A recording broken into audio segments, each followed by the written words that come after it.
Harry's encounter with the snake earned him his longest punishment. The summer holidays had begun when he was finally allowed out of the cupboard. Dudley had time to break most of his birthday presents, including his bike, knocking down Mrs. Fig on the way, who was crossing the street on his crutches. Harry spent most of his holiday away from home, wandering around the neighborhood. He thought about the upcoming school year, which held a glimmer of hope for him because he would be going to secondary school and, for the first time in his life, wouldn't be in the same school as Dudley. He was off to a private school, while Harry was destined for a regular secondary school. One day in July, Aunt Petunia took Dudley to London to buy his new school uniform, leaving Harry in the care of Mrs. Fig, who, for once, left him alone. He spent the day watching TV and eating cakes. But the next morning, he discovered Aunt Petunia in the kitchen, dyeing Dudley's old clothes grey to make a uniform for Harry. They looked like pieces of skin ripped from an old elephant. Later that morning, Uncle Vernon heard the letterbox rattle and ordered Harry to fetch the post. There were 3 letters: a postcard from Aunt March, Uncle Vernon's sister who was on holiday, a bill, and a letter addressed to Harry Potter. His heart leapt in his chest. He didn't know anyone who could have written to him, yet he held a letter in his hand with an address that couldn't be any clearer. Harry returned to the kitchen, handed the other 2 letters to his uncle, and began to open his. But before he could fully unfold it, Dudley exclaimed that Harry had received a letter, and Uncle Vernon snatched it away immediately. Harry protested, but his uncle was already reading the letter with Aunt Petunia by his side. Suddenly, Uncle Vernon's skin turned changed, and Aunt Petunia seemed about to faint. Harry continued to protest to get his letter back, and Dudley tried to hit his father to get a look at the contents. He wasn't used to being denied anything. Uncle Vernon chased Dudley and Harry out of the kitchen, and the 2 boys tried to listen through the door in the corridor. Vernon and Petunia wondered how the sender of the letter knew about the cupboard under the stairs. Petunia concluded that the house was being watched, and Vernon said it was best to ignore them and not reply. Harry didn't understand any of it. In the evening, when Uncle Vernon came home from work, he had a discussion with Harry. He tells him he had ground and that it was better for him to move into Dudley's second bedroom upstairs. Harry asked about his letter. His uncle replied that he had burned it, that the letter had been sent by mistake.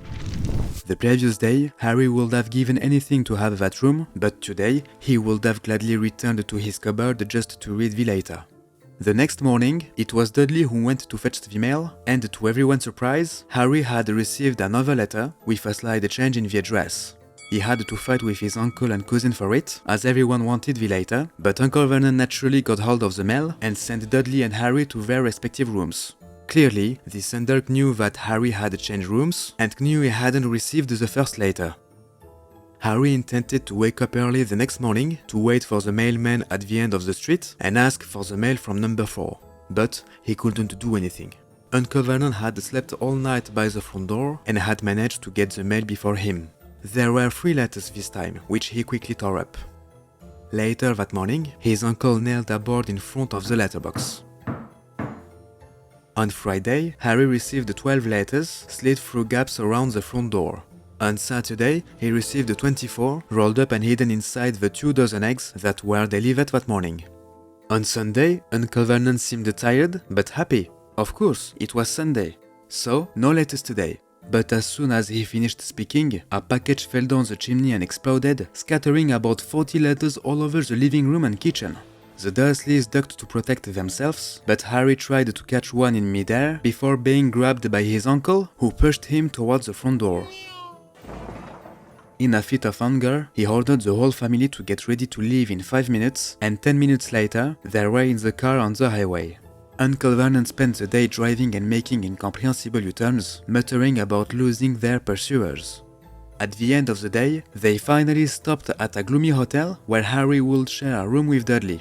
But the next day, the hotel owner approached the Dursleys because she had around 100 letters on the front desk for a Mr. Potter, and as usual, Uncle Vernon took charge over Harry. That morning, they hit the road again, and Harry realized that the next day would be his 11th birthday. Towards the end of the day, they stopped in a small seaside village. Uncle Vernon locked everyone in the car and left for a little while before returning with a smile.